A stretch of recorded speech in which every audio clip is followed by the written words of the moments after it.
Te lo pido en el nombre de Jesús. Amén. Amén. Pueden sentarse, queridos hermanos. Bienvenidos sean. Sí, por favor. Gracias. Sean bienvenidos una vez más. Estoy realmente complacido de estar con ustedes. Por ahí me decían, ¿por qué se acerca más a los de la derecha y no se acerca a los de la izquierda? Bueno, es que si me voy mucho hacia allá, aunque me dan ganas, interrumpo el proyector, la imagen, entonces tengo que detenerme un poquito. Pero a mí me gusta estar siempre con ustedes. Me da gusto. Aarón, no te has fallado una noche, ¿verdad? Y así vamos a seguir. Qué bueno. Gracias por estar aquí una vez más. Yo no sé cuándo hicieron la tarea. ¿Recuerdan lo que les pedí? A ver, ¿quiénes? Yo vi algunas hermanas que quedaron con unas flores muy lindas. Yo les dije, tráiganme una flor marchita, una rosa marchita. Allá me trajeron unas flores, y de hecho las miré en la entrada. Nada más que las flores que trajeron no están marchitas, están lindas. Pero ténganlas ahí que de repente me van a servir. Vamos a marchitar aquí a la fuerza. ¿Quién más aparte? Allá me trajeron. Vamos a ver, y esas flores parece que sí están. No, están lindas. Bueno, desde aquí las veo bonitas. Hola, Lore. Buenas noches. Vamos a ver cómo está ahí. Aquí está empezando a marchitarse. Sí, todavía tiene indicios de belleza. Esto también, ¿verdad? Está muy bonito el color. Ya está marchitando. Hay varias aquí, varias flores. Por allá de aquel lado, no hicieron la tarea de aquel lado. Los que no hacen tarea se sientan allá. No sé. Por aquí también nuestra hermana trajo una flor y esta sí se ve grisácea, aunque no está marchita, porque la puedo ver. Está triste porque la posición es así. La marchitamos a la fuerza. Muy bien, gracias, Blanca. Una niña se me acercó y me dijo, antes de que nadie le dé, yo se lo doy primero. Y me dio la flor, que encontró por ahí una flor que se estaba marchitando. Y está muy linda ese color. Dígame, ¿qué color es? Yo soy daltónico. Púrpura, lo digo en inglés, muy bien. Muy bien, muy bien. Esta noche el mensaje es muy diferente a los temas que hemos estado estudiando estas noches atrás. El calor que se siente hizo que ya no pretendiera traer traje, ya no quiero traer más el saco. Qué bárbaro, qué calor. Pero yo presiento que el calor humano se siente más también aquí. El tema de esta noche es un tema triste. Triste, pero también alegre. Porque esperamos que esta noche tenga un final feliz. El título del mensaje de esta noche es, vamos a ver si funciona mi apuntador, el gran engaño. El gran engaño del diablo, del gran engañador. Y nos vamos a concentrar en una historia bíblica. Hoy veremos la historia de un ser humano específico, cuyo ejemplo nos ayudará a recapacitar en ese gran engaño que el diablo ha fraguado contra ti y contra mí. El gran engaño del gran engañador. En algunas ocasiones, cuando pregunto acerca de este tema y pregunto a la congregación, ¿cuál creen ustedes que es el gran engaño del gran engañador? La mayoría de miembros de iglesia, incluso algunos hermanos que han escuchado mis sermones, dicen: el gran engaño es la observancia del falso día de reposo. El gran engaño es quebrantar los mandamientos de Dios. El gran engaño es que Jesús no va a venir. El gran engaño es que los muertos salen y andan asustando. El gran engaño es esto. El gran engaño es esta doctrina. Pero lamentablemente o afortunadamente, el gran engaño del diablo no tiene nada que ver con alguna u otra doctrina bíblica. Es decir, no tiene nada que ver con el sábado, ni con los mandamientos, ni con el estado de los muertos, ni con el santuario terrenal o el celestial. No tiene nada que ver con lo que como, si como carne o no como carne. No tiene nada que ver con eso. El gran engaño del diablo ni siquiera está infiltrado en aquellos que se visten de una forma o se visten de otra. No tiene nada que ver en cómo me peino o cómo me dejo de peinar. No tiene nada que ver en la música que escucho o la que dejo de escuchar. El gran engaño del diablo, que es el gran engañador, va mucho más allá de todo esto. Es mucho más complicado, mucho más complejo que solamente una doctrina. Y eso es lo triste del asunto. Por eso es que quiero que vayamos sin tardar más al libro que nos compete estudiar esta noche. Bueno, estudiaremos dos libros especiales, pero una sola historia. Quiero que vayamos rápidamente al segundo libro de los Reyes, allá en el Antiguo Testamento. Segundo libro de los Reyes. Si no sabe dónde está Segundo de Reyes, está después del Primero de Reyes. Ya con eso creo que no hay forma de perdernos. Segundo de Reyes, capítulo 21. Vamos a leer el primer versículo y lo tenemos a continuación aquí en la pantalla. Segundo de Reyes 21, verso 1, dice la palabra de Dios de la siguiente manera: de 12 años era Manasés. ¿Quién? Por favor, no se les olvide nunca más ese nombre. Si alguna vez, alguna visita de la que nos acompaña hoy no había escuchado usted ese nombre, yo espero que esta sea la primera vez y que sirva para que se le quede en su mente siempre. Manasés. De 12 años era Manasés. Era un niño, apenas un chamaco que no tenía pelos en la cara todavía. Estoy seguro que ni siquiera estaba pensando en novias ni en juegos diferentes, más bien en juegos de niños. Era un niño. Y de 12 años le tocó comenzar a reinar en Judá. Y reinó en Jerusalén 55 años.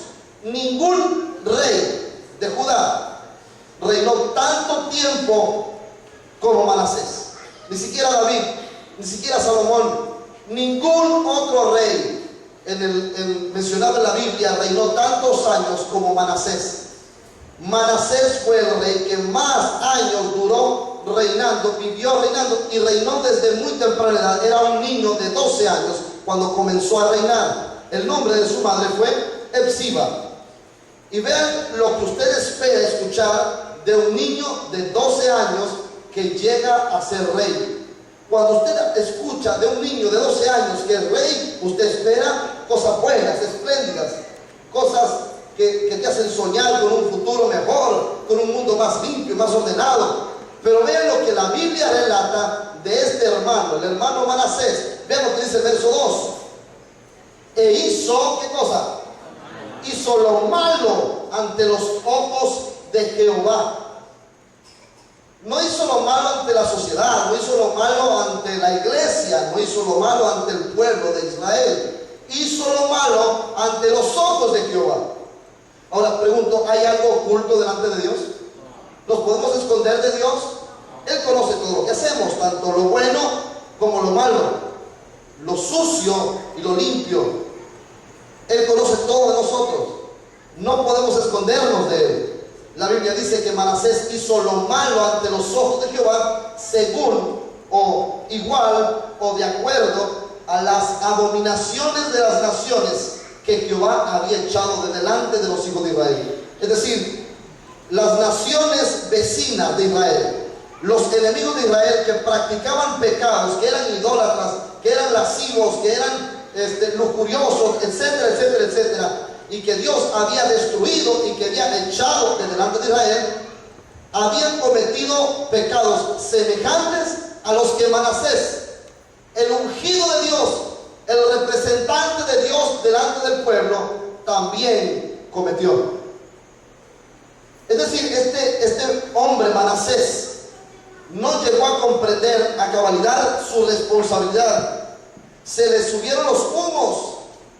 Se sintió tan grande como autosuficiente y pensó que no necesitaba vivir piamente, que no necesitaba vivir como Dios quería, que él podía hacer lo que se le antojase. Y tenía una pequeña excusa. Él decía: yo soy el rey del pueblo de Dios. Dios no va a destruir este pueblo porque este es su pueblo. Y mientras tanto, yo puedo hacer lo que quiera. La Biblia dice que hizo lo malo delante de los ojos de Jehová. Pero vean qué tan malo fue lo que hizo. El verso 3 dice así: porque levantó altares a Baal. Me detengo un momento.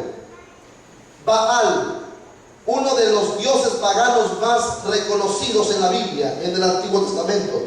Baal es considerado lo opuesto al Dios verdadero. Las naciones del mundo, llámense como se llamen, babilonios, asirios, egipcios, moabitas, amalecitas, y cualquier otra cantidad de naciones en aquel entonces, filisteos, incluso en los tiempos de la colonización o precolonización, los mayas, todas las civilizaciones del mundo que eran paganas, que no tenían que ver con el Dios verdadero, adoraban de forma diferente o similar al mismo Dios Sol, que para estas naciones era llamado Baal. Baal, el Dios Sol, el falso Dios. Bueno, para los que estuvieron anoche, nada más les voy a dar una pizca de sabor, nada más, para los que les gusta saber un poquito. Dios Sol, miren, anoche hablamos del sello de Dios y veíamos que el sello de Dios está en su ley, y que el único mandamiento que menciona las características del sello de Dios es el sábado. Y vimos a lo largo de la Biblia, por muchos de los pasajes bíblicos, que es sin duda el día del Señor, el sábado. Pero vimos que la marca de la bestia tiene que ver con lo que se opone al sello de Dios. Es decir, si el sello de Dios es el último día de la semana que Dios pide para adorarlo, el sello del diablo o de la bestia tiene que ser lo opuesto, el primer día de la semana. Pero no vine a hablar de días, no vine a hablar del sábado ni del domingo. Solamente les quiero dar una pizca de picardía para que ustedes lo tomen y en cuenta y lo anoten. Se adoraba en las naciones antiguas al sol, y también se adoró en las naciones griegas, en las naciones romanas. Los medopersas también adoraron al sol, los babilonios adoraron al sol, los grecorromanos adoraron al sol abiertamente, tanto así que el día domingo, es decir, el primer día de la semana, que se opone, que es todo lo contrario al día del Señor, en inglés se llama Sunday, que quiere decir día del sol. Si ustedes quieren despertar su curiosidad, investiguen en cualquier enciclopedia de historia universal e investiguen qué cosa creada adoraban los antiguos y averigüen en qué día lo hacían. Se van a llevar una sorpresa: en el día falso de adoración que el diablo inventó. Y Manasés, ahora sí regresemos a la historia, Manasés levantó altares a Baal, es decir, pecó contra Dios abiertamente. Aquí estoy, mírame, estoy pecando contra ti, ¿qué me vas a hacer? Su sinvergüenza. E hizo una imagen de la diosa Acera, la famosa diosa Acera, que en muchas civilizaciones tenía otro nombre, como por ejemplo Astarte, es la misma Acera, o Semiramis. Ustedes saben que el nombre de Acera en el idioma griego es Astarte, y es de ahí donde se deriva la palabra tarot, Astarte o Astarot. De ahí se deriva el tarot, las cartas del tarot, que estos brujitos modernos hoy usan para decir el futuro. Adoró abiertamente, haciendo una imagen de la diosa Acera, dice la Biblia. ¿Y adoró a quién? A las estrellas del cielo. Pregunto, ¿merece Baal, un dios falso de madera, que tiene ojos pero no ve, que tiene manos pero no toca, que tiene boca pero no habla, merece ser adorado, sí o no? ¿Merece una diosa falsa como Astarte o Acera o Astarot? ¿Merece recibir la adoración del ser humano? merecen las grandes bolas de fuego universales que son hermosas y son tan grandes y magnificentes. Merecen ser adoradas por nosotros, ¿sí o no? ¿Quién es el que merece adoración?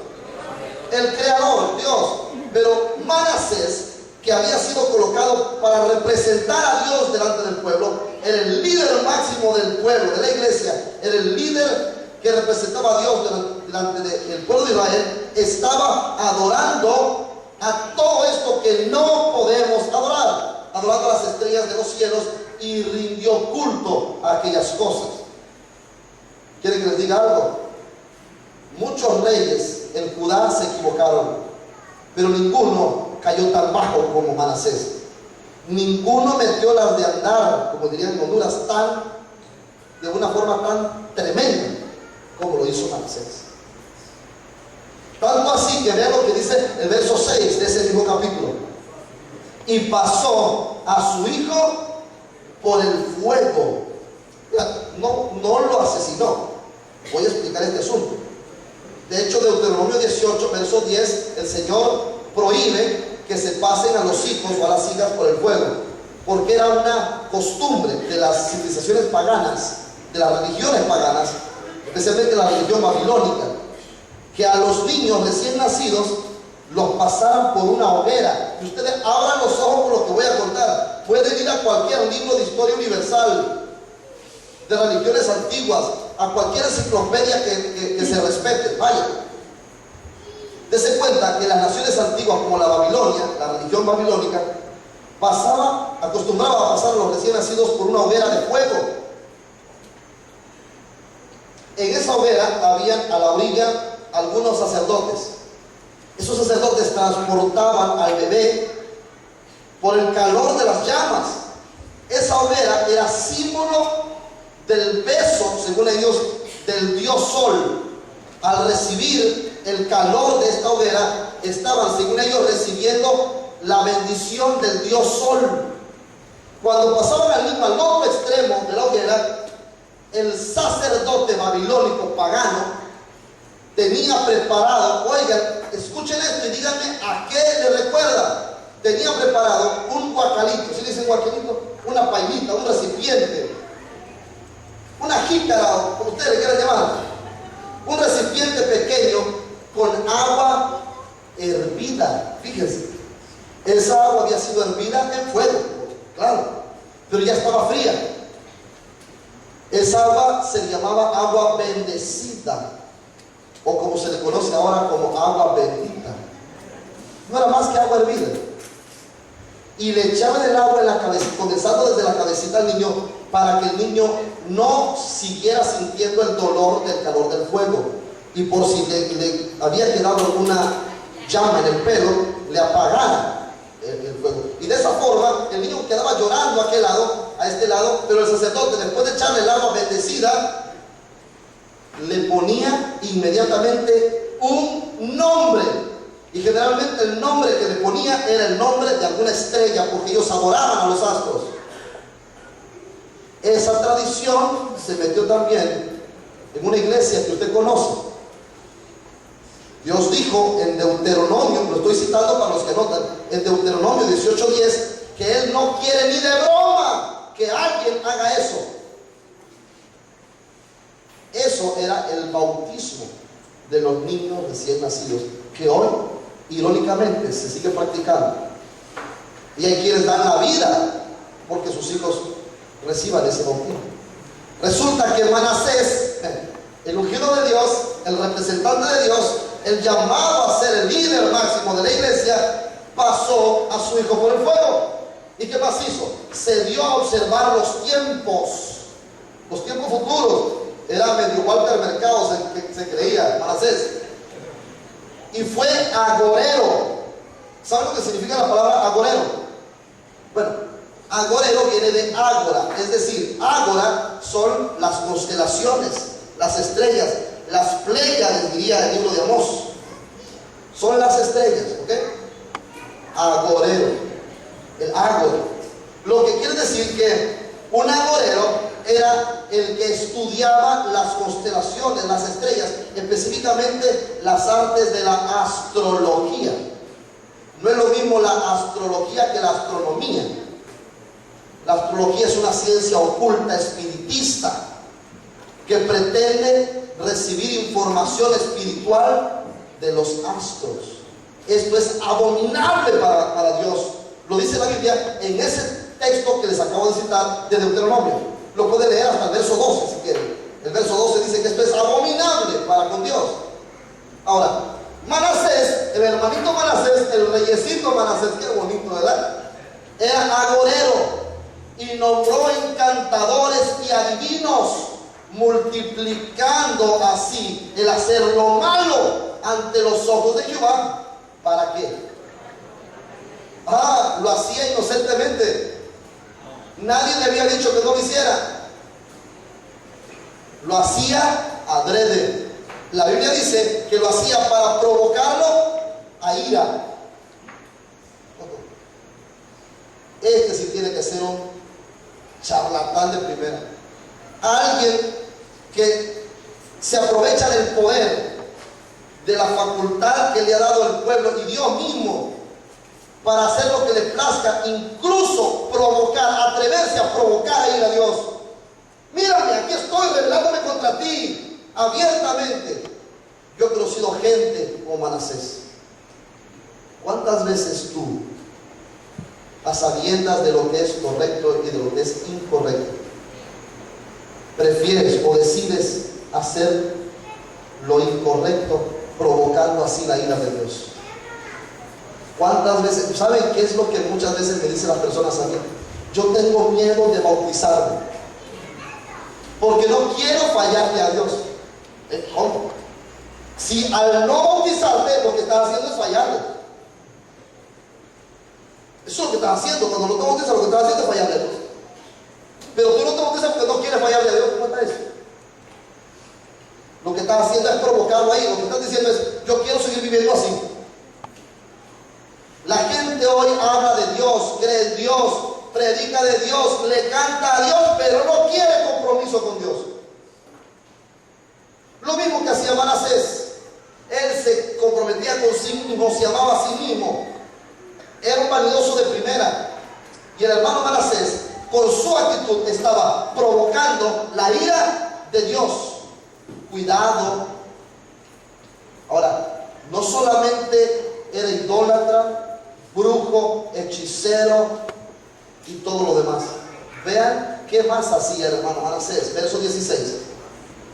Fuera de esto, derramó Manasés mucha sangre inocente en gran manera. Lo está leyendo su Biblia y si no, anótelo para que lo lea en casa. Derramó mucha sangre inocente en gran manera hasta llenar a Jerusalén de extremo a extremo.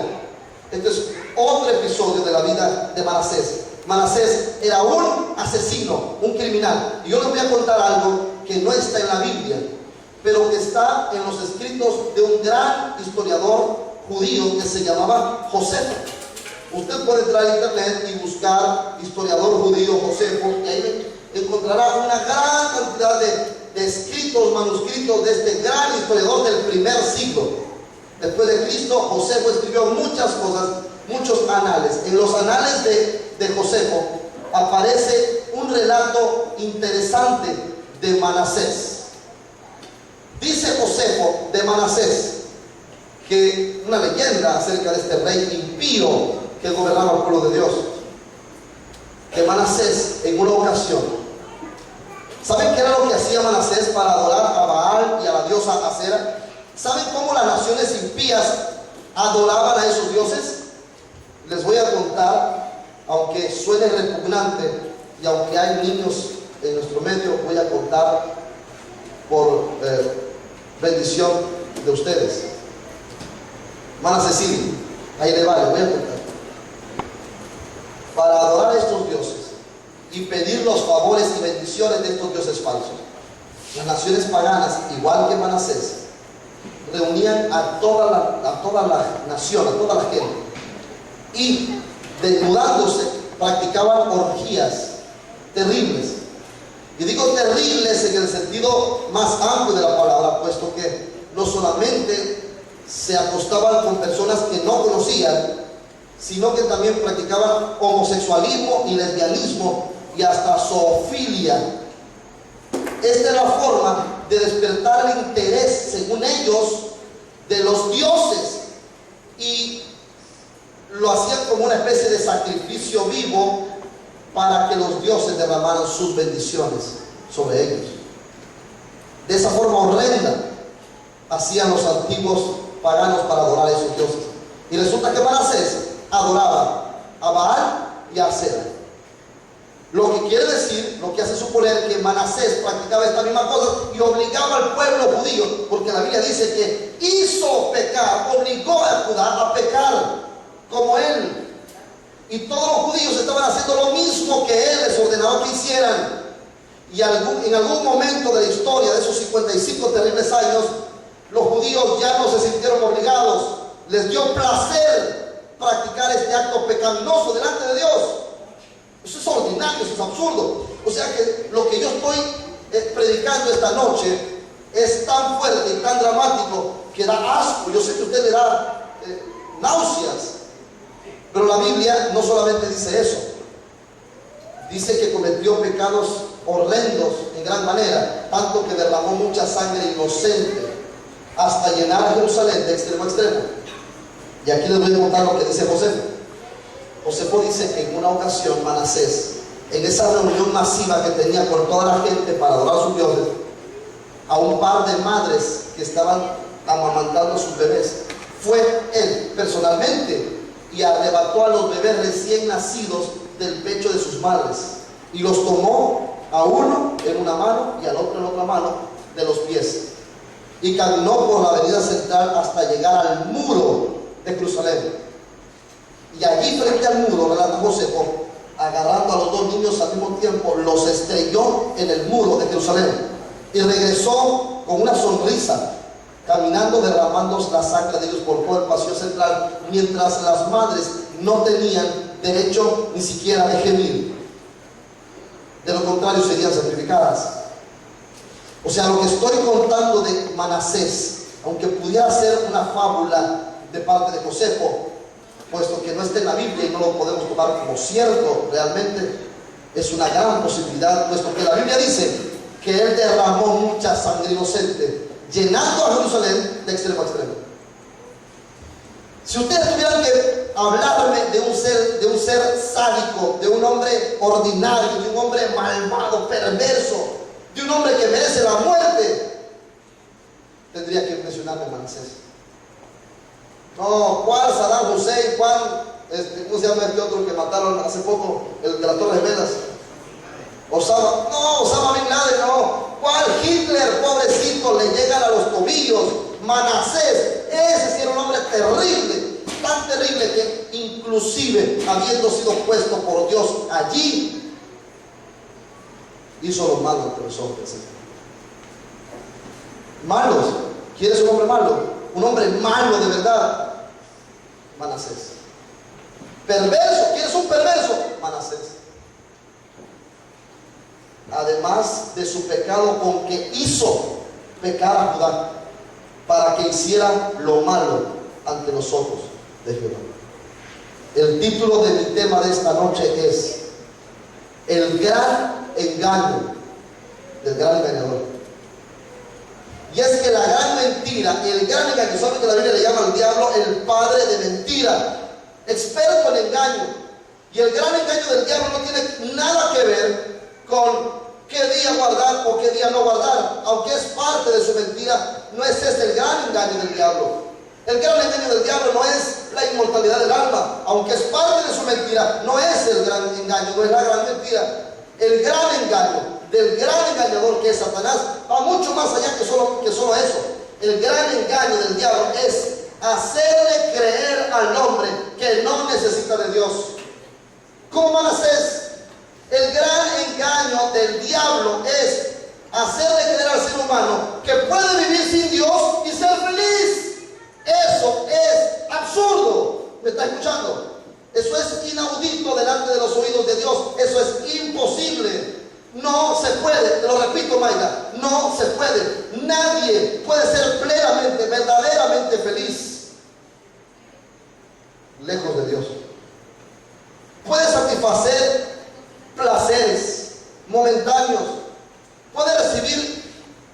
cotidianas alegrías, pero no es feliz. Conocí en la ciudad de Motocintla, en Chiapas, a un hombre que había sido diputado federal, algo así, o senador, diputado federal o senador. Tenía fotografías con varios candidatos del Partido Revolucionario Institucional, algo así, ¿verdad? Tenía varias fotografías con gente así. Me invitó a su oficina, dueño de un hotel grande en Motocintla. Me habló de cuán bien le iba. Me habló de toda su grandeza y su riqueza. Estaba muy orgulloso de lo que tenía, de sus fincas, de sus haciendas, de tantas cosas que él había recibido, de su cuenta de banco, del lujo con el que vivía. Estaba muy feliz y satisfecho. Yo estaba desayunando con él, me invitó a desayunar. Y me dijo, después de contarme tantas maravillas de su vida, tantos logros, tantos éxitos, tantos reconocimientos, tantos trofeos, tantas medallas, tantos diplomas, tantas fotografías con gente importante, tantos cargos públicos buenos y honorables, después de contarme todas estas maravillas, me dijo, por favor, tome en cuenta algo, ore por mí, porque no sé por qué, cuando me acuesto en las noches, no puedo dormir. Felicidad no, los pequeños momentos de alegría que te dan los placeres de la carne no son felicidad. Esos son la ilusión, el espejismo, la ilusión que el diablo coloca en la mente del ser humano cuando piensa que puede vivir sin Dios y ser feliz. Y en las noches, cuando te das vuelta de un lado para otro, ¿qué es lo que te pasa? No puedes ser feliz, sufres de depresión, te duele la cabeza, tienes ansiedad, tienes angustia, piensas en tus hijos malcriados que no pudieron obedecerte, ni chicos ni grandes. Piensas en el marido que seguramente tiene una, dos o tres mujeres después de ti. ¿Usted está entendiendo el mensaje de esta noche? El gran engaño del diablo es el mismo engaño que le hizo creer a Manasés que tú puedes ser feliz sin Dios. Eso es mentira. El diablo te puede crear espejismos, pero nunca serán reales. Yo quiero contarles hoy la historia de un hombre malo, aparte de Manasés. Yo no conozco el nombre exactamente de este personaje, pero sí el apellido. El apellido es Vizcarra.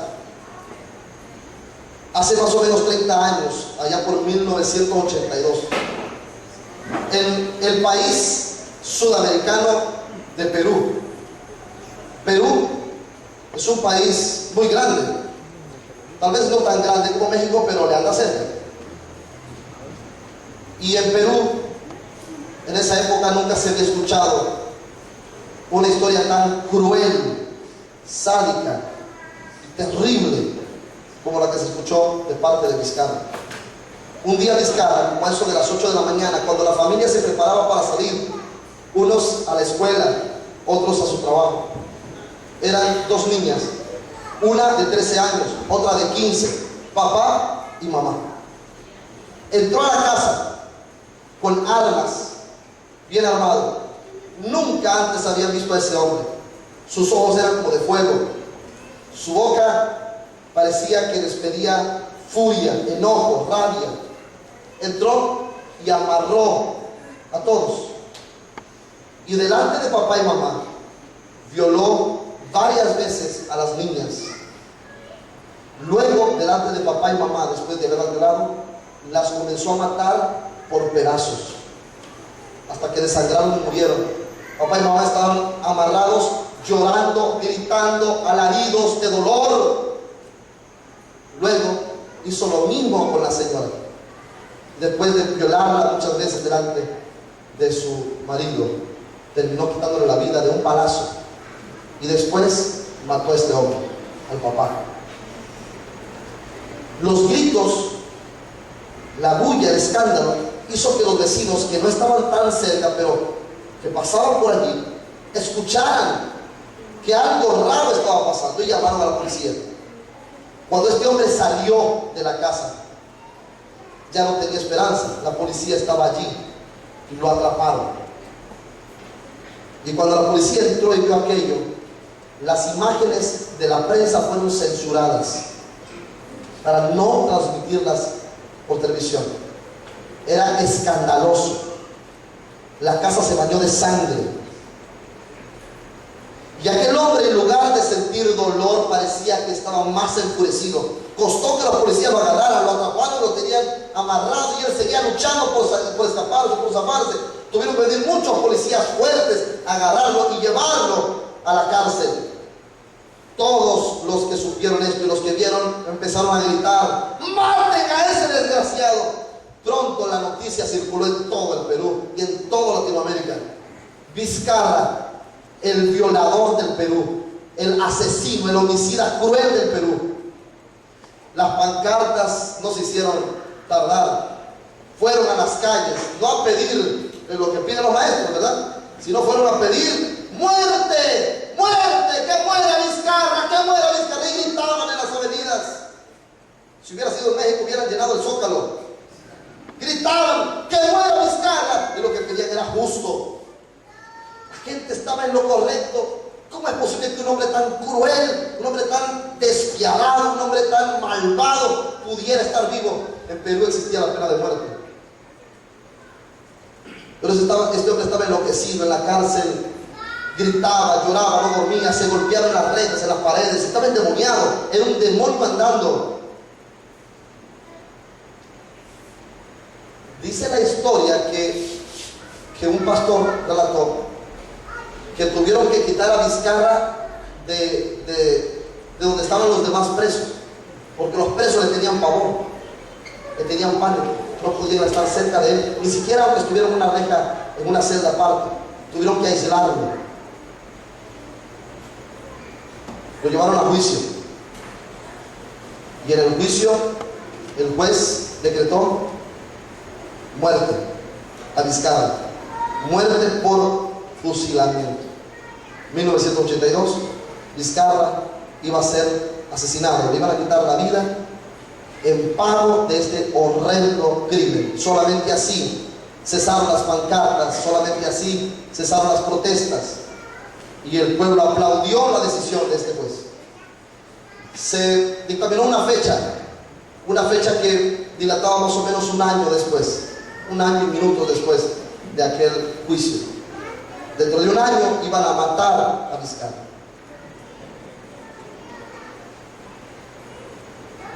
Si a usted le tocara salir a las calles con pancartas y pedir un juicio sobre Manasés, el de nuestra historia bíblica, ¿qué pediría? ¿Qué pediría usted para Manasés? ¿Pediría lo mismo que esta gente pidió, recordando todo lo malo y perverso que era Manasés? ¿Pediría lo mismo que la gente pidió con Vizcarra? Yo me atrevo a pensar que sí, y espero que su postura sea que sí. Tengo que ser sincero, hermano, yo también pediría lo mismo. Humanamente hablando, pediría lo mismo. Ahora quiero que concluyamos con la historia bíblica, la historia de Manasés. Resulta que Manasés, en el libro de Reyes, en el segundo libro de Reyes, se menciona su historia, pero pareciera que queda inconclusa. Pero en el segundo libro de las Crónicas, aquí está segundo de Reyes, luego está primero de Crónicas y luego segundo de Crónicas. En el segundo libro de las Crónicas aparece la misma historia de Manasés, lo mismo que vimos en segunda de Reyes, los mismos detalles, como él era malo, como él pasó a su hijo por el fuego, como era un homicida, como era un idólatra, como hacía aquí, como hacía allá, como derribó los altares para Dios y construyó altares para Baal y la diosa Acera. La misma historia. Pero quiero que analicemos algo que en segundo de Reyes no se nota, pero que en segundo de Crónicas sí. ¿Vamos a segundo de Crónicas? O si tiene la Biblia en la mano, puede hacerlo. Segundo de Crónicas, capítulo 33, verso 9. Estoy resumiendo, podría yo leer los detalles desde el principio, pero estoy llegando solamente al resumen. Verso 9 dice: Manasés hizo extraviarse a Judá y a los moradores de Jerusalén para hacer más mal que las naciones que Jehová destruyó delante de los hijos de Israel. Es decir, Manasés y Judá o Judá, por orden de Manasés, hicieron más daño, hicieron más maldad que las naciones vecinas que Dios había destruido por ser tan malos. Manasés estaba haciendo más mal, pero aún así estaba teniendo piedad de él. Y el verso 10 dice lo siguiente: y habló Jehová a Manasés y a su pueblo, mas ellos que no quisieron oír. Yo encontré una versión que dice no oyeron, pero me gustó la versión que encontré que dice no quisieron oír. No quisieron. Es decir, Dios advierte: estás en mal camino. No es por allí, Blanquita, es por aquí. O te vienes al camino correcto o atente a las consecuencias. Porque no es que Dios está como una vara esperando ver cuándo pecas para castigarte con el látigo de su desprecio. No, tú recibes la medida de lo que siembras. Simplemente recibirás la cosecha de lo que un día sembraste. Si sembraste odio, recibirás justamente eso, odio. Si sembraste maldad, homicidio, hurto, recibirás eso que sembraste. Y Dios le dice a Manasés y al pueblo: arrepiéntanse, cambien, estoy dispuesto a perdonarlos. Pero el texto dice claramente que ellos no quisieron oír. ¿Has pecado? Sí. Te ha dicho Dios: no es por allí, es por aquí. Yo sé que durante esta semana tú has escuchado a Dios hablándote. Y lo que has escuchado puede ser que no te haya gustado, puede ser que te haya encantado, pero te está diciendo: ve por el camino correcto. ¿Le has hecho caso? Amalia, no es por aquí, es por acá. Lorena, no es por allí, es por aquí. Aarón, por acá. Y cuando Dios te habla, ¿qué haces? ¿Le haces caso? ¿Le obedeces? ¿O no quieres oír? ¿No quieres oír? Ni modo. Después, no llores. Mire lo que pasó. Verso 11. Por lo cual, esta parte no se relata en Segundo de Reyes, pero sí se relata en Segundo de Crónicas. Por lo cual, Jehová trajo contra ellos los generales del ejército de los asirios, los cuales aprisionaron con grillos a Manasés y lo llevaron atado con cadenas a Babilonia. Ay, ay, ay. ¿Quiere que les diga algo? Cada quien recibe lo que merece. ¿Merecía Manasés esto, sí o no? Oiga, un hombre tan malo, tan perverso, tan despiadado merece esto y más. Y saben, ustedes no vayan a creer que los asirios, cuando capturaban a un rey, lo llevaban al Holiday Inn, en la suite presidencial, con televisión por cable. No le ponían un jacuzzi y frutitas frescas 3 veces al día, y le ponían una masajista para que se relaje.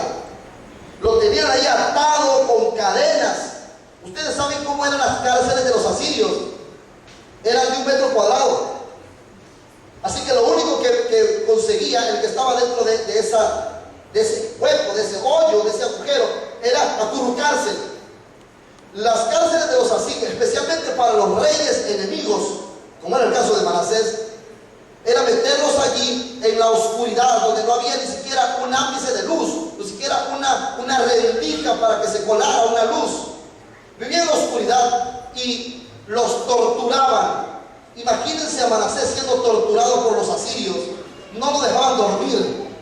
Simplemente cuando Manasés percibían que ya estaba durmiéndose, llegaban los soldados asirios y le echaban agua fría y no lo dejaban dormir. La compañía que tenía Manasés en la cárcel no era un grupo de amigos que le contaban chistes, solamente eran unas cuantas ratas que llegaban allí cuando él hacía sus necesidades. Estoy hablando de un castigo merecido, pero Dios se lo había dicho. Es hora de que escuches, Manasés. Te estoy hablando porque te estoy dando tiempo. Mi gracia está sobre ti aún. Pero si no oyes, si no quieres oír, no reclames, no murmures. Las consecuencias vendrán. Y ustedes pueden decir: ay, qué bueno que esta historia va por allí, qué bueno que esta historia termina allí, que reciba lo que merece. Malvado, perverso Manasés. Pregunto: ¿acaso tú y yo somos mejores que Manasés? ¿Aló? Parece que no hay señal. ¿Acaso tú y yo somos mejores que Manasés? Somos más buenos, ¿verdad? Nos portamos mejor. Nuestros pensamientos son limpios, nuestras acciones son puras. Casi nos salen alas. Óigame, vuelvo. ¿En qué tú y yo somos mejores? En nada. Porque para Dios no hay pecado chico o grande. Tú puedes cometer el mismo pecado que Manasés sin querer queriendo. Porque el pecado de Manasés no fue hacer esas orgías terribles, ni levantar esos altares a los dioses falsos, ni convertirse en un brujo y un adivino. No fue haber matado a esos niños estrellándolos en la pared. El pecado de Manasés fue creer que podía vivir sin Dios y ser feliz.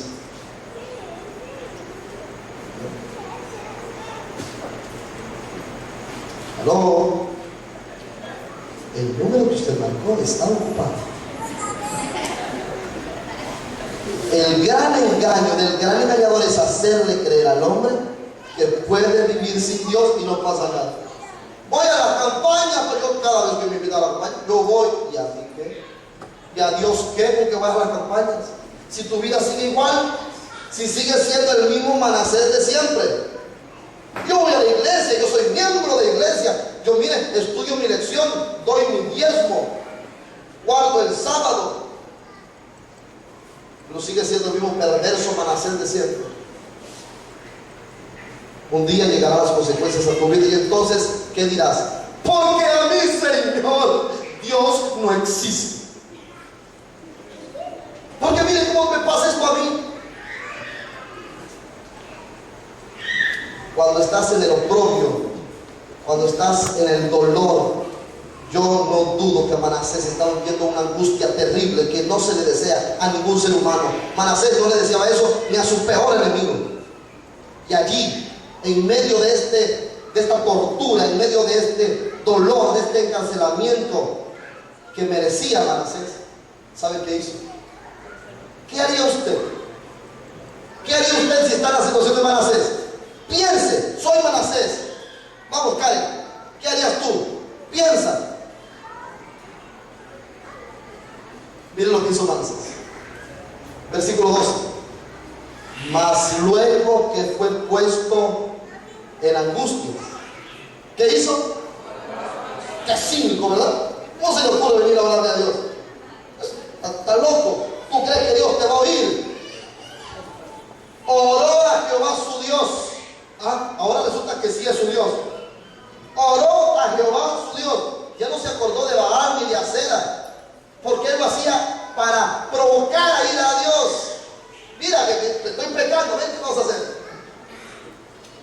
Lo mismo que aquel que dice: yo no me bautizo porque no quiero fallarle a Dios. Lo que está diciendo es: a mí me vale lo que Dios quiera de mi vida, yo sigo pecando y nada, no hay problema, no tengo compromiso. Es lo mismo, la misma reacción. Luego que fue puesto en angustia, oró a Jehová su Dios humillado. ¿Qué cosa le faltaba a Manasés cuando era rey?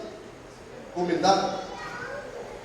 Y cuando llegas al oprobio, al dolor, a la pena, a la vergüenza, allí no te queda de otra más que humillar. Y entonces se humilló grandemente en la presencia del Dios de sus padres. Qué bueno que yo no soy Dios. No quiero cometer ninguna herejía con decir esto, pero qué bueno que yo no soy Dios, porque si yo hubiera estado en el papel de Dios, ay, mi respuesta a la oración de Manasés, no hubiera sido tan agradable. Miren lo que hizo Dios. Y después que oró, dice el verso 13, a Dios, ¿qué cosa pasó? ¿Qué te pasa, Dios? Yo estoy tan feliz de saber que tengo un Dios como el Dios que tengo.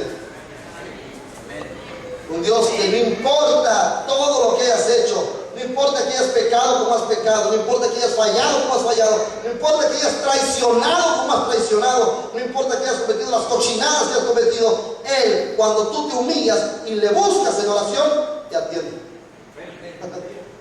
Atendió la oración de Manasés, pues Dios oyó su oración. ¿Y qué más? ¿Qué hizo? Una cosa es que Dios lo perdone. Yo estoy de acuerdo. Está bien, Dios, perdónalo, vaya, perdónalo. Se arrepintió, se humilló, clamó y dijo, perdóname, Señor. Está bien, perdónalo, pobrecito. Pero de perdonarlo a restaurarlo a su reino, Señor, no te entiendo. ¿Saben qué es lo que más me gusta de Dios? Que yo no lo entiendo. Eso es lo que más me agrada de Él, que yo, por más que lucho, no lo puedo entender. Y qué bueno que no lo entiendo, porque me da esperanza, y te da esperanza a ti, cristiano. ¿Sabes qué es lo que está diciendo Dios? Que Él no solamente puede perdonarte, sino que puede y quiere restaurarte, devolverte lo que perdiste por tu cabeza dura. ¿Qué es lo que has perdido? Comienza a mirarte, Manasés. Sí, aquí Manasés, te estoy hablando. Mírate en el espejo de tu realidad y piensa qué cosas has perdido. Ya perdiste la dignidad, ya perdiste tu matrimonio, se está perdiendo tu matrimonio, se está yendo al abismo tu familia. Dime qué cosas has perdido. Ya perdiste el trabajo por tu cabeza dura. ¿Qué cosas has perdido? ¿Has perdido la seriedad delante de tus amigos? ¿Has perdido a tus amigos? ¿Has perdido el valor? ¿Has perdido la fe? ¿Qué cosas has perdido? No importa lo que hayas hoy perdido. Si te humillas delante de Dios, la promesa es que Él no solamente te puede perdonar, sino que te puede y te quiere restaurar. Óigame, lo regresó a Jerusalén y le devolvió ¿qué cosa? El reino. ¿Cuántos alaban a Dios por ser tan bueno como es? Digo una vez que valga la pena, por favor. Esta historia es bíblica. Está escrito, no lo inventé yo. Si la Biblia lo dice, yo lo creo. Y yo creo en ese Dios perdonador que fue capaz de salvar y de perdonar a un hombre como Manasés. Oigan, cada vez que doy este tema se me quiebra la voz, de verdad. Porque yo conozco un Manasés y lo veo todos los días frente al espejo. Y me alegro de tener a ese Dios lleno de compasión, que aún siendo como soy, está dispuesto a perdonarme y a devolverme lo que he perdido. Y lo devolvió a su reino. Entonces reconoció Manasés, ¿qué cosa? Que Jehová es Dios. Fue entonces, y dice el verso 16, y reparó luego el altar de Jehová y dio sobre él ofrendas de paz y de alabanza, y mandó a Judá que sirviesen a Jehová, y mandó a Judá que sirviesen a Jehová, Dios de Israel. Deshizo las cosas malas que había hecho, derribó los altares a los dioses paganos, construyó altares para Dios y obligó al pueblo a que vinieran y rindiesen culto al Dios verdadero. El Vizcarra de mi historia, ¿se acuerdan? El asesino de Perú estaba en la cárcel. Cuando le dieron la sentencia de muerte, enloqueció aún más. Aullaba como lobo en las noches, lloraba, se arañaba el cuerpo. Su situación era terrible, pero resulta que un grupo de hermanos allá en Perú fueron con un pastor, el pastor Iturrieta, fueron a la cárcel allí en Perú. Estos hermanos eran de la iglesia adventista del séptimo día. No sé si han escuchado esa iglesia. Estos hermanitos fueron a la cárcel a predicar. cantaron con guitarra, coritos, enseñaron himnos allí, estuvieron dando estudios bíblicos a los presos. Y Manasés, que era el que estaba más lejos, a la distancia, escuchaba los cantos. Y parecían cantos diferentes, no eran cantos revoltosos como los que cantan las mayorías de las religiones. No eran cantos que parecían seculares, eran cantos que le apagaban el espíritu iracundo. Algo había en esos himnos que lo elevaba a un nivel para él antes desconocido. Algo pasaba con esos hermanos que cuando predicaban, su voz y sus palabras eran de aliento, de esperanza. Algo había en ese Jesús del que predicaban, que él no conocía, que escuchó que un día estuvo dispuesto a morir por los pecados del mundo y pagó la culpa de Vizcarra sin tener culpa. Y día tras día, semana tras semana, que los hermanos llegaban, Vizcarra anhelaba el momento que ellos llegaban. De repente Vizcarra ya no lloraba más, ya no gemía en las noches, ya no se golpeaba, cambió su mirada. Algo estaba pasando con él, aunque estaba lejos, a la distancia. Cada día añoraba que los hermanitos llegaran a cantar, a predicar y a orar. Una semana, el pastor Iturrieta con su grupito de hermanos decidieron hacer una campaña allí en la cárcel. Hicieron la campaña evangelística. Los presos todos se reunieron, menos Vizcarra porque estaba confinado al aislamiento, pero a la distancia podía escuchar. Y cada mensaje, cada palabra la memorizó. Hubo un canto especialmente que se aprendió y le gustaba que los hermanos lo repitieran, que lo cantaran. Un día llamó al pastor Iturrieta. El pastor Iturrieta iba pasando y dijo: pastor, Iturrieta sabía que ese hombre que estaba ahí era el más peligroso de Perú, un hombre condenado a la muerte, un hombre malvado, sádico, iracundo. Pero este hombre le estaba hablando y el pastor pensó: ¿qué hago? Voy, no voy, me acerco, no me acerco. Y se acercó. Dijo: pastor, no me tenga miedo. ¿Es verdad lo que usted dice? ¿Qué cosa? Lo que usted predica, ¿es verdad que Jesús nos ama a todos igual? Claro, es verdad. ¿Es verdad que me ama a mí? ¿Me ama mucho? Le dijo el pastor: para Jesús no hay nadie más importante que tú. Lágrimas empezaron a correr de los ojos de Vizcarra. Y es verdad que solo hay que creer y ser bautizado para ser salvo.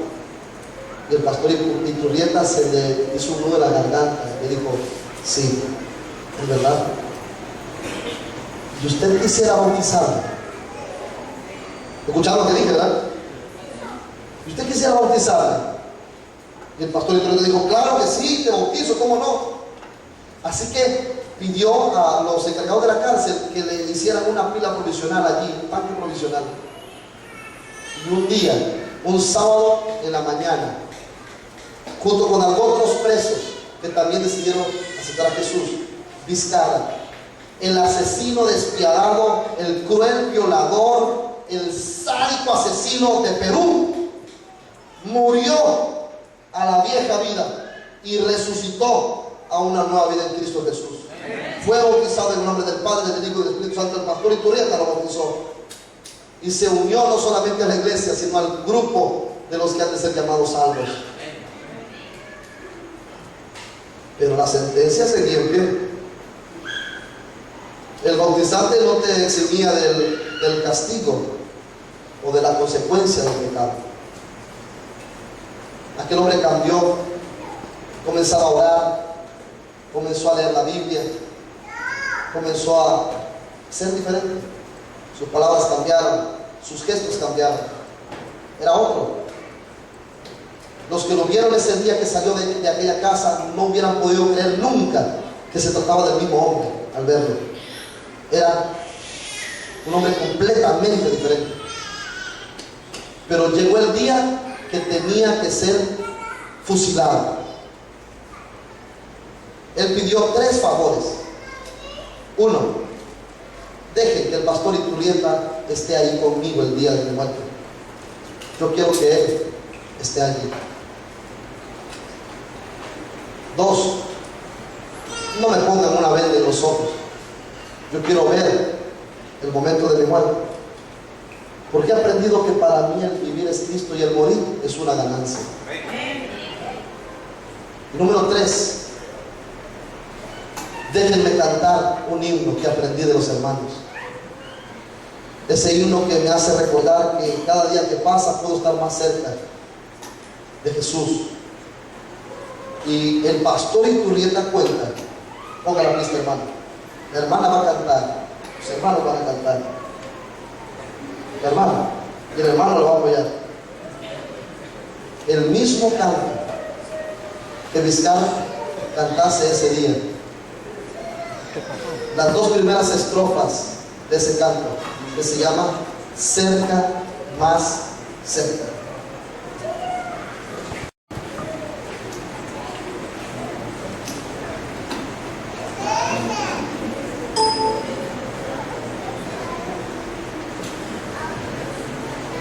Quiero decirles que también el pastor Iturrieta relata que los mismos soldados que iban a fusilar a Vizcarra sentían dolor por él.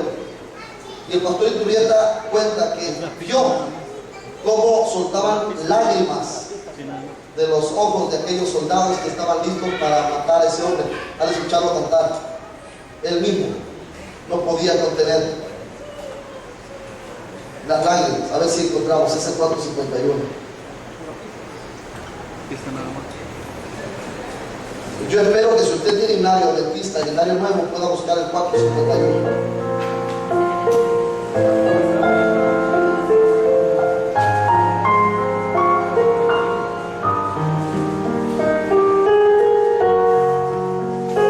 Escuchen la letra de este canto, por favor.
Relató que mientras cantó la segunda estrofa, al finalizar este episodio, se escuchó la orden de fuego y 7 balas atravesaron el pecho mientras Vizcarra cantaba: cerca, más cerca, Cristo de ti.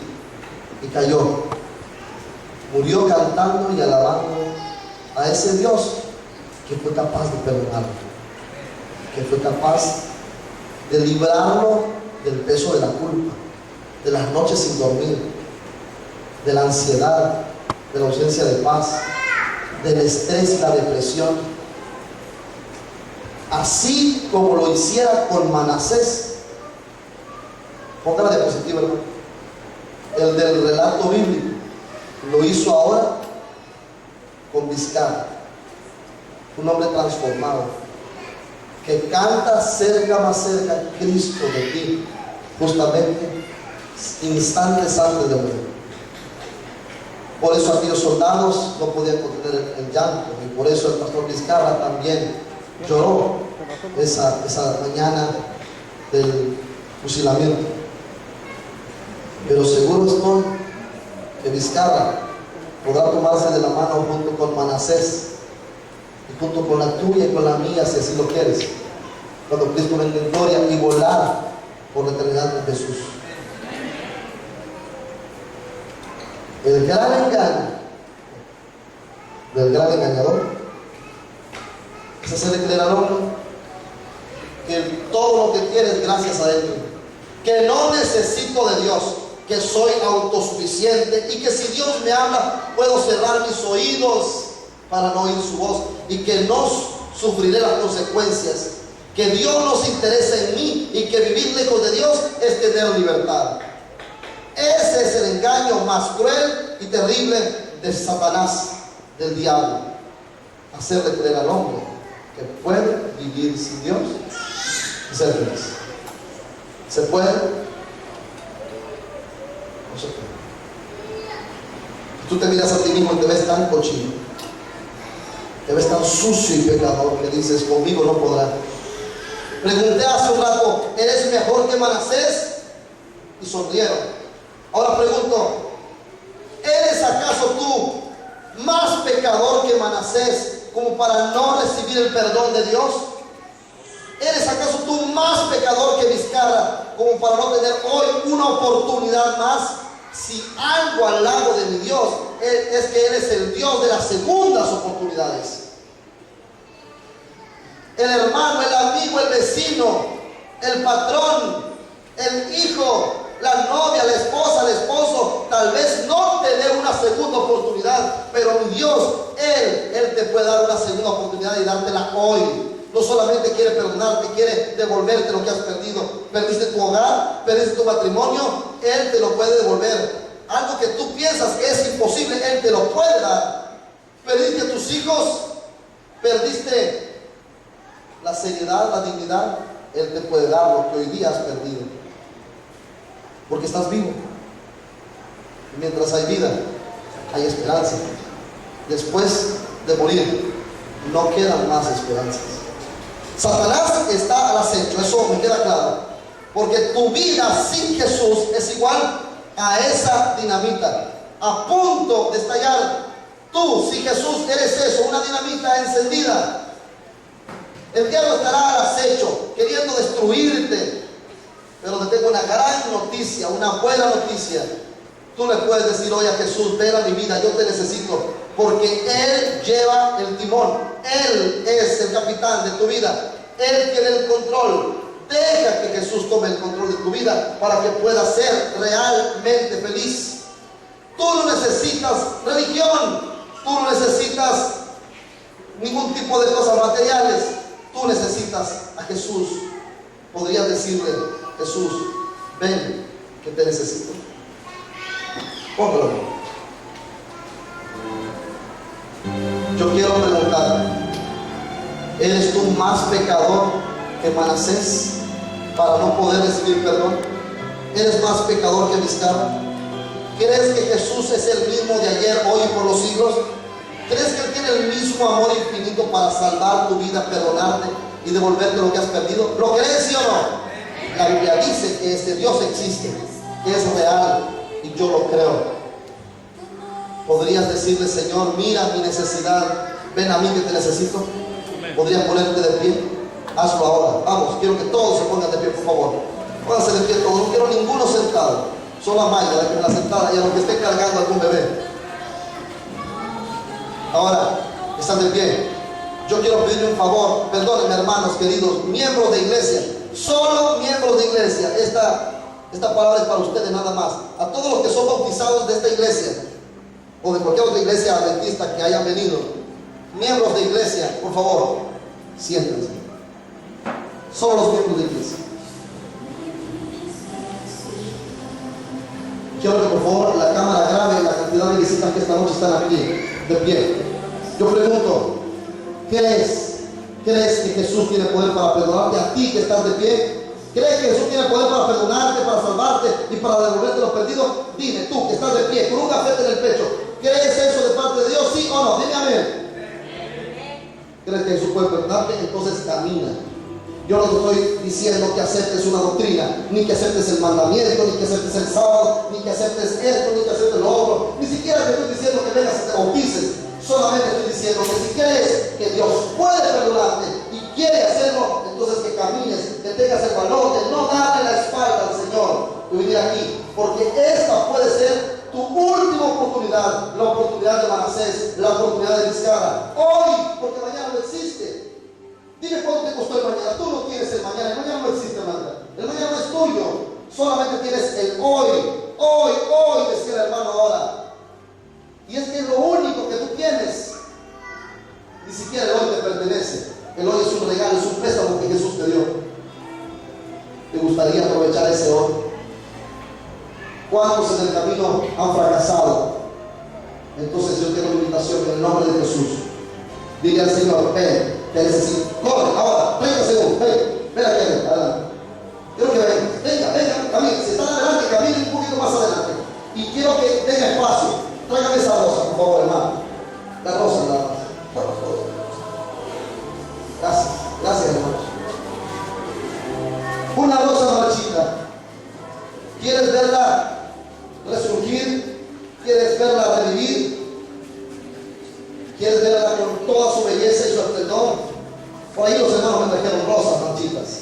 ¿Quieres ver esa rosa que tienes en tu mano revivir y resurgir? Esa rosa eres tú, es tu vida, representa tu corazón endurecido por el pecado, por el dolor, por la ansiedad. Solamente hay una forma de que esa flor pueda revivir, viniendo a Jesús. Solamente así.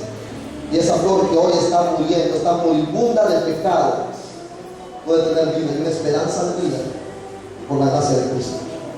Por la gracia de Cristo, por la gracia de Jesús.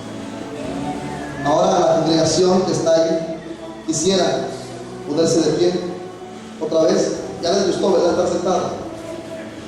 Vamos a estar de pie todos. Y vamos a mirar a este grupo de personas y a orar por ellos. Pero antes de hacer esa oración por ellos, yo quiero darles una noticia. Usted pudo haberse perdido todos los temas, desde el sábado hasta hoy. Pero si usted no viene mañana, es como que no hubiera venido ninguna noche. El tema de mañana es bomba, es crucial. Es más, estoy tan feliz de tener la oportunidad de poder predicar ese tema. Yo le pido a Dios que no ponga el diablo ningún obstáculo para no predicar ese tema mañana. El tema de mañana es enfermedad incurable. Si usted se lo pierde, podría perderse la mitad de su vida. No falte, por favor. Yo voy a pedir a los jóvenes que están de este lado que se hagan un poquito para acá, porque vamos a proyectar la semana de Israel, por favor. Fíjense para acá. Solo ellos, ustedes pueden quedar así donde están, para que la imagen sea proyectada bien. Y vamos a cantar antes de la oración nuestro canto tema. ¿Cómo se llama nuestro canto tema?